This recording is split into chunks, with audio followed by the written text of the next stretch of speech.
This is Northside Weezy. Stay tuned to Highlife TV. This is Tiffany, man, and y'all stay tuned to Highlife TV, man. Y'all know what's up. This is KT from Urban Park Beham, and stay tuned for Highlife. I'm Nicolas Dominique Francois, and this is... I am Silver Vixen. Stay tuned to Highlife.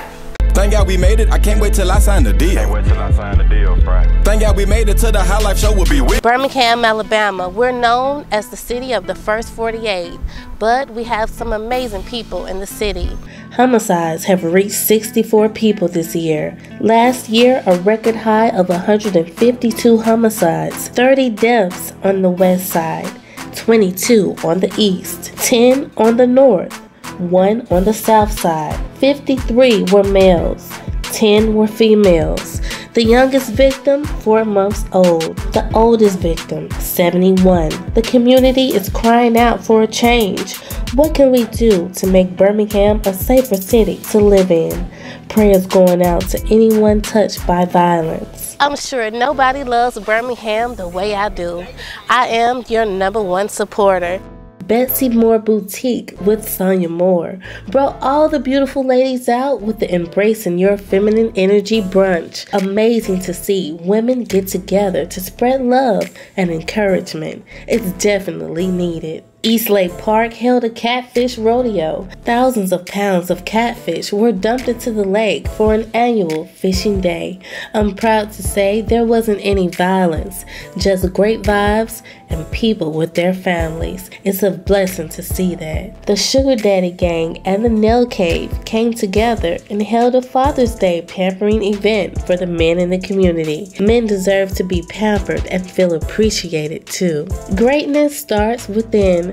Shout out to everyone changing the perspective of how people view the 205. If you need more exposure for your brand, contact us at highlifetvshow@gmail.com. Let's give a shout out to Northside Weezy. He was one of my first interviews on Highlife TV show. Thank you so much, Northside Weezy, for being a part of Highlife and believing in the dream. Northside Weezy in the building, checking in the Highlife TV, you know, a rapper from Birmingham, Alabama. Northside of Birmingham, Alabama. Oh, I've been straight, it's been topsy-turvy, you know, nigga had ups, nigga had downs, peaks and valleys, but it's been straight since I've been back. It's been alright. Man, right now, man, I'm in a little bit of everything, man. I'm in this, I'm in YouTube series, I'm in YouTube skits, of course, still the music, of course. I did CDs with Yavon, I did CDs with Trap, so I'm still pushing the music, goddamn. I've been in that club shit lately, so yeah, my hands in anything that makes sense, like whatever, yeah, anything that makes sense. As far as the kind of music I've been making, whatever I'm feeling like, as far as music, like, you know, someday nigga may be sad, nigga gonna make someone that tight time, someday nigga may be stressed, you know, I just do music from whatever I'm feeling at that moment. I don't ever try to be like, okay, let's make that because that's what's hot, or let's do that because that's what's hot. Now I just go with whatever on my brain at that moment. I run it like that. You feel me? It really hasn't changed. It just got to a point where Birmingham getting its own sound. But as far as changing, it ain't changed. It's just the players in it changed, the slang changed. But as far as the music scene, it's just okay. Replace him for him and put him right there. But as far as we finally getting a sound now, like, yeah, he got to be from Birmingham. We got to be from Alabama. You feel me? So yeah, but it's a good look though. You feel me? It could be better though, but it's a good look. We never had a sound in Birmingham, so we used to always bite off everybody else's sound, like the Memphis sound, the Georgia sound, you know. So to have our own kind of sound, our own flavor, yeah, that shit truly beautiful. We can cuss on your game. Okay, cool. Yeah. Well, the ones before. Like I ain't gonna say everybody, but I'm willing to work with motherfuckers, you feel me? But I can work with the motherfuckers who need to be worked with so far, you feel me? So, and shout out to the up and coming motherfuckers who I ain't worked with, you feel me? But yeah, it's all love when it comes to the city, you feel me? Like, I need to show love right there, you feel me? Because in the city, I don't really be looking at myself like a rapper. I be looking at myself like, shit, I am who I am, you feel me? So, you know, when opportunities come, of course it's gonna jump at them if they make sense, but if I carrying myself like, oh, I'm just this, yeah, nah, I'm humble, you feel me? Yeah, my future plan, in a perfect world, whether it's being in front of the music or behind the music, I definitely still want in on the higher level of the music business. That's one. I definitely been having real estate aspirations like a motherfucker lately, and just doing shit that matter, like just doing fly ass shit that matter, like just shit that's like, damn, them niggas came through and gave every fucking child in the project a pair of white FO1 for school. You feel me? Just little shit that it's not big, but it matters. Like shit that matters. That's really where I'm at with it. But what matters, cause I remember when I was little, niggas who looked out for me, I ain't never forget that shit still to this day. And that shit, it probably wasn't even that big. It probably nigga gave me fucking a 20 of weed instead of 10 when I was a young nigga buying little sacks or something. So just little shit matters, and I know that because I come from that.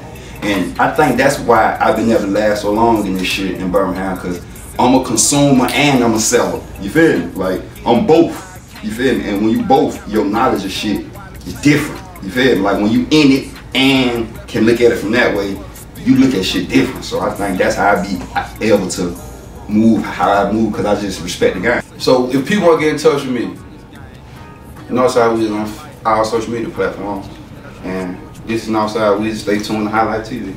Hey, it's your boy Ken XL chiming in. Make sure y'all tap in with Highlight TV and be Will. So, man, I'm practicing the 7, man. And y'all in my city, Birmingham. Highlight TV, y'all tune the fuck in. Hey, I'm Tavia. Stay tuned to High Life. My name is Jasmine. Stay tuned to High Life. It's your boy Dollar Trip.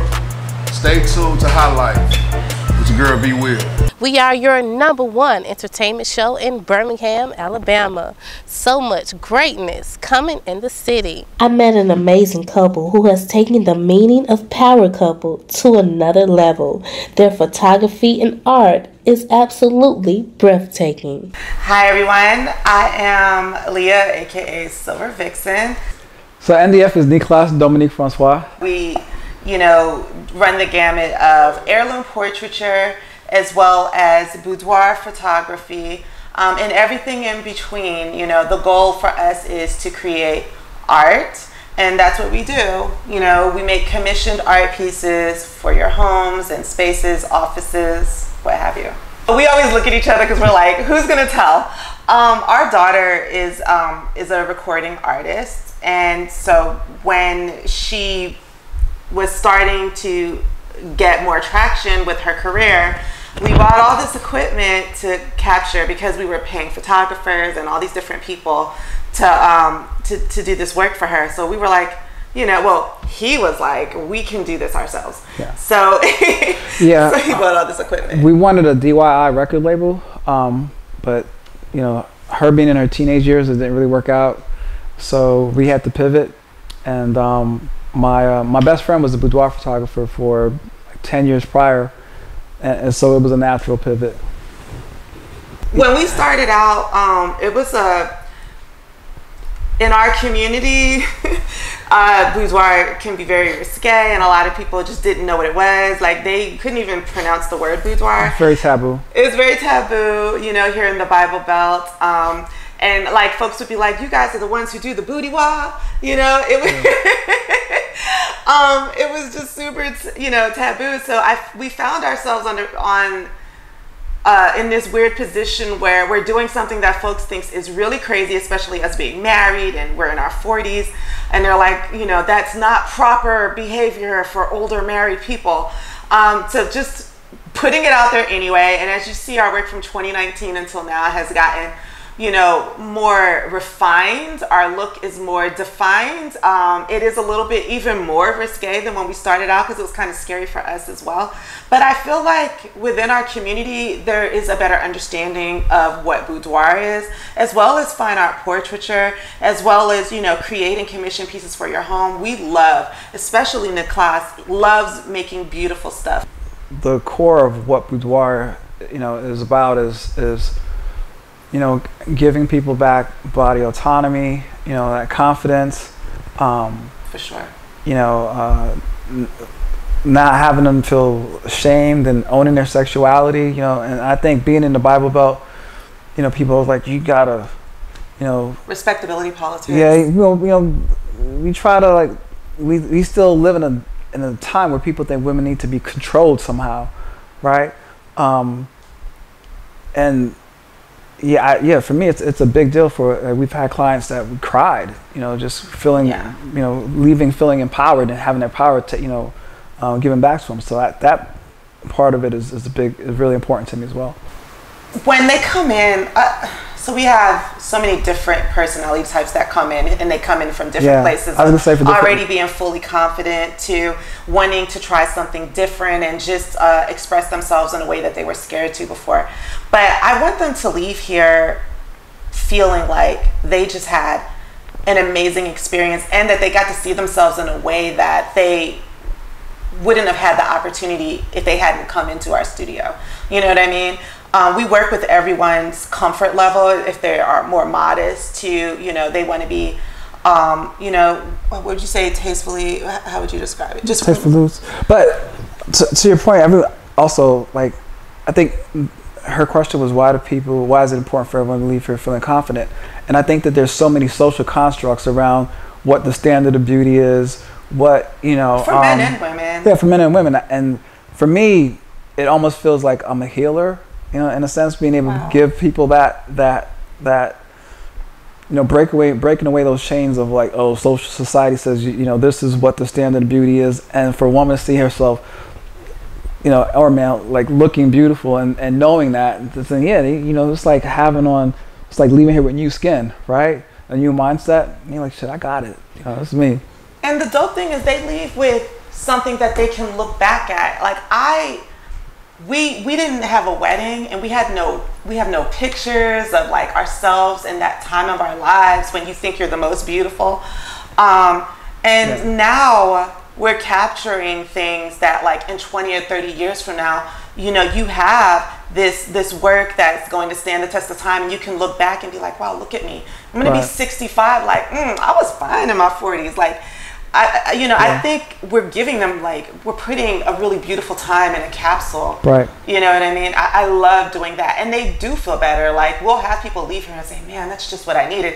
You know, and we party with them. We're playing music. We're eating. You know, it's a good time. It's a good time on top of leaving with something timeless. Right. Yeah, documenting, you know, this moment in their journey is, to me, almost as equally important as, you know, the healing aspects of it is, you know, because when you get back, you get to a place where maybe your confidence is starting to fade. You can look at these images.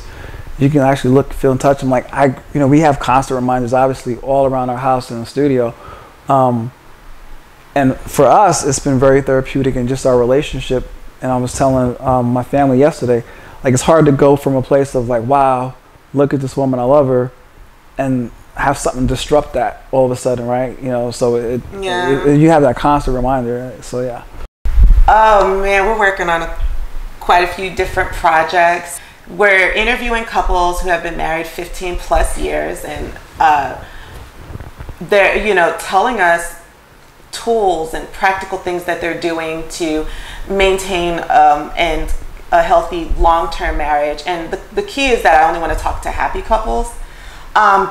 It's been just, I've learned a lot. Even us being married 25 years, I wish that I had did this project in the beginning of our journey, just because I'm just learning so much from these marriage veterans who have come this way and have gone through all the trials and tribulations that all marriages go through, and still come out on the other end still in love, still happy, still being able to find peace, or maybe not having it before but finding their way to peace and happiness. So that to me is like, I feel like this project could help a lot of people, whether it's struggling couples or young couples wanting to know what to expect.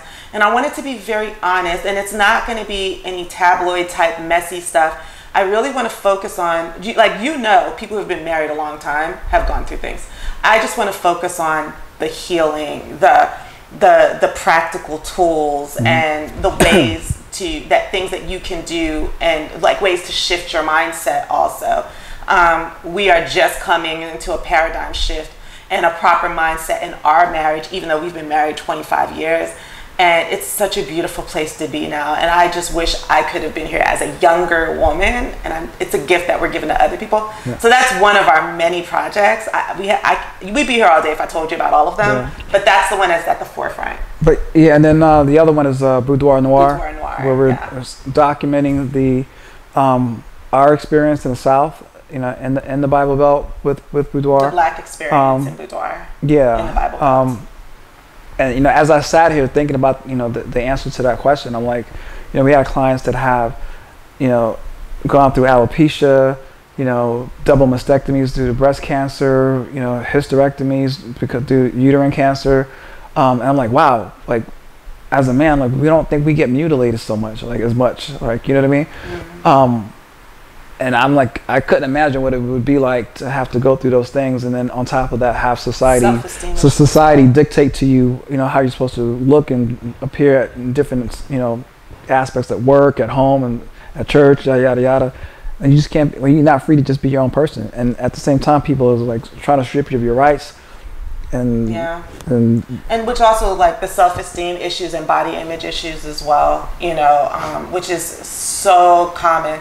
I think, like, I personally, I'm super honest and transparent with people that I do struggle with body dysmorphia, and I would say a large percentage of our clients do. And so when they come in, I have like so much empathy for them, because I recognize that it's just a thing that we're all dealing with, and that is probably more common than the all of the physical mutilation issues that I hate to use the word mutilation, but like things that we're dealing with. Like I also had a hysterectomy that left me with, like, you know, scars and stuff like that. So I feel like with the self-esteem issues, you know, we really speak to that as well.